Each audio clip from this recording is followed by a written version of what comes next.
I'm headed to explore a phenomenon that has been underway for decades. Hundreds of thousands of African American men across the country have converted to Islam behind bars.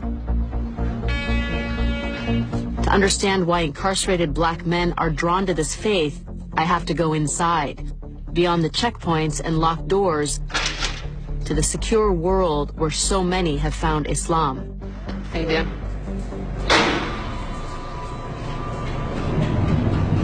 Allahu Akbar, Allahu Akbar,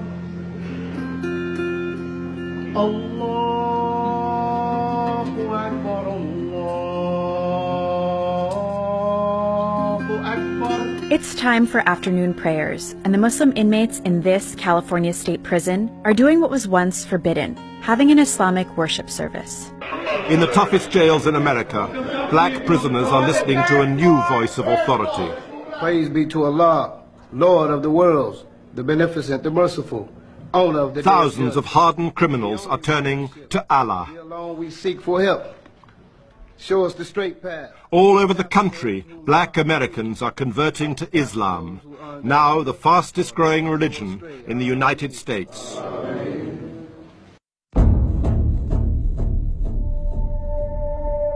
Allahu Akbar.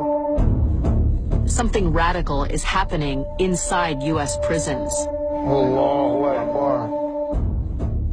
How many of you all converted to Islam inside prison?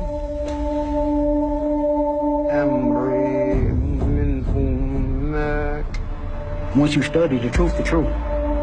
What was it about Islam that resonated with these men? It allows them to be men. Islam transforms heart. It changes the person totally. But this isn't just about the lives Islam touches in prison. We are leaders. We are a community. Islam has been in this country for more than a century. It's about a community in America that has practiced the faith for generations. We are not a new face to Islam. But despite its history here, Islam is still deeply misunderstood.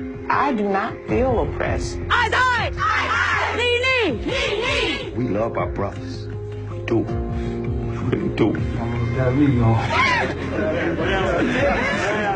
So yes, something radical is going on, but it's not what you think.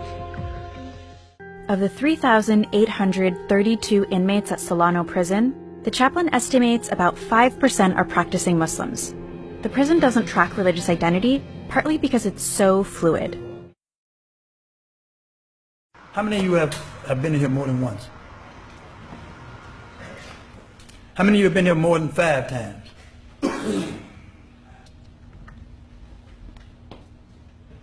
5 million people in the United States are under the supervision of the criminal justice system.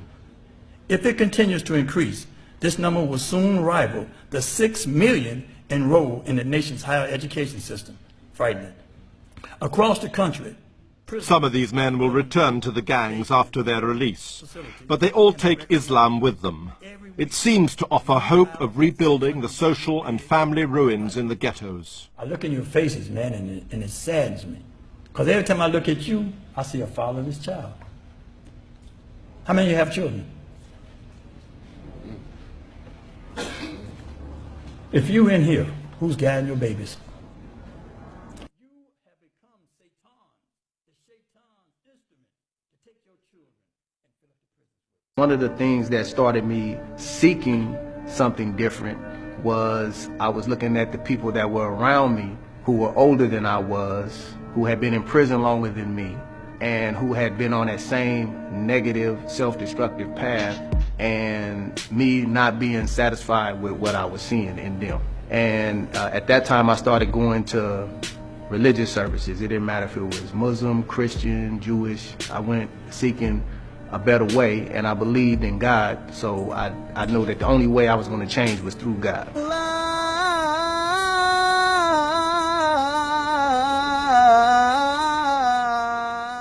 In a district of Chicago known as Terror Town, the Imam or priest, Rami Mohammed, leads Friday prayers.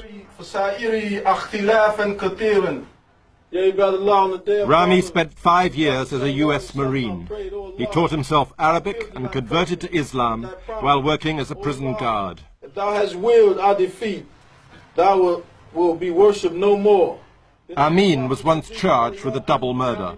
He's one of several former gang members who attend the mosque. Allah subhanahu will suffice you.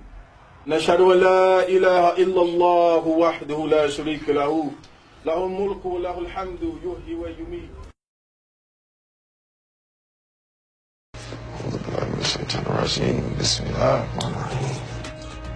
I knew that I needed to search for God because I was doing wrong. I just wanted some help. I knew I couldn't do it on my own. Allah. How many of you all converted to Islam inside prison? So almost all of you. Why do you think prison is such a prime place for this to happen? I believe that we find Islam in here because you have nothing but time and books. And once you study the truth. We don't call it a religion, it's a way of life. It's full of discipline, and it's something we all need. You know, we have the example of the Prophet, and I wanted to be a different man, just being a better father, being a better husband. I'm hearing stories of transformation, but these men are felons, and now they're embracing a faith that some people have come to fear. There is a perception that men convert to Islam and then become radicalized in prison. How do you respond to that? There's nothing in the Quran that teaches us to be destructive or cause harm. It's a peaceful way of life. We don't hate all non-believers. We don't hate all non-Muslims. We love people. We love safety and security just like everybody else. So our responsibility as Muslims, when we get out, we have to show them that Islam is not what they generally see in the media. Kareem began working with Ismail, a prison chaplain, to learn more about Islam and how it could tame his anger. Everything I've been reading in the Quran, when I read in the morning, is always speaking about patience. Patience is half the faith. Things are going to come to you if you believe in Allah and you rely on Him.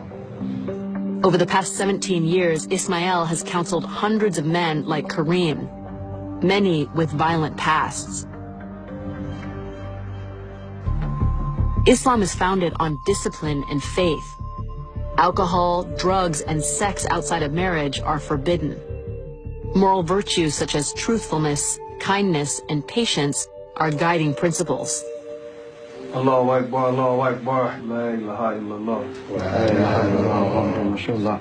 Kareem and his fellow Muslims have spent years developing those qualities in themselves. Once a week, they come together in prayer. Allahu Akbar. Allahu Akbar. The sincerity and the brotherhood that these brothers show is just so strong because that's all we have. For Kareem, one of the initial draws to the faith was that the Prophet Muhammad had companions who were the lowest members of society. His followers were outcasts. They were like us. Assalamu alaikum wa rahmatullah. In just 24 hours, Kareem will part from these brothers and be released.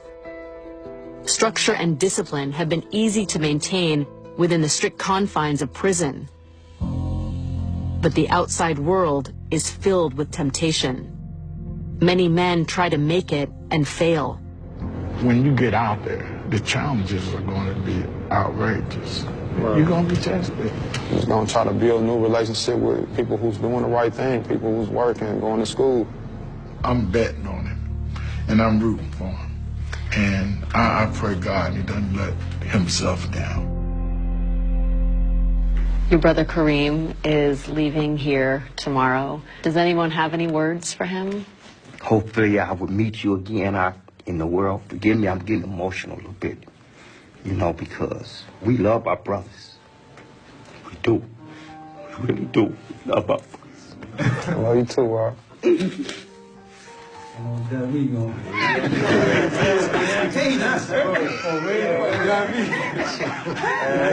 Muslims are allowed to cry, come on. But in prison, you're supposed to have this manly facade that you're never supposed to cry, but We do, man. We do cry.